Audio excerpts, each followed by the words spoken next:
We are living in unprecedented times. Coronavirus is presenting a challenge to the whole of our society. But although the world is changing, some things remain the same. Welsh farmers, whether here in the coast of Pembrokeshire, on the Isle of Anglesey, from the South Wales valleys, Eryri, and everywhere in between. Wedi'n uno tu ôl un pwrpas. We are feeding a nation. Here in Wales, we make the very best of what we've got. gyda digonedd o borfa, And plenty of rain. To produce the food you know and love. Ein systemau naturiol seiliedig ar laswell. Produce wholesome and nutritious dairy products.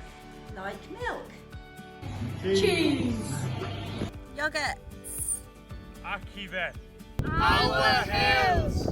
ar mynyddoedd, are where we sustainably graze our sheep and cattle. And via PGI Welsh Lamb. And PGI Welsh Beef. That is internationally renowned for its quality. Aye, Mas. our soils are rich. They're where we grow your potatoes. and lots of other vegetables. And we're also proud to produce your fruit. Our crops produce your cereals. And your bread. Our hens lay your eggs. And produce chicken. We are enhancing the environment. Farming the land for the next generation. A chefnogi ein cymunedau gwledig. The current pressures of the food chain Have underlined just how important it is. I wneud siŵr bod gyda ni cyflenwad iawn.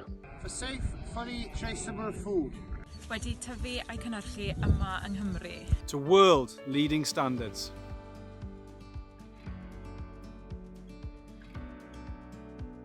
That we are committed to keeping you. Y cyhoedd. Fed today. Yfory. And beyond. We are Welsh farming.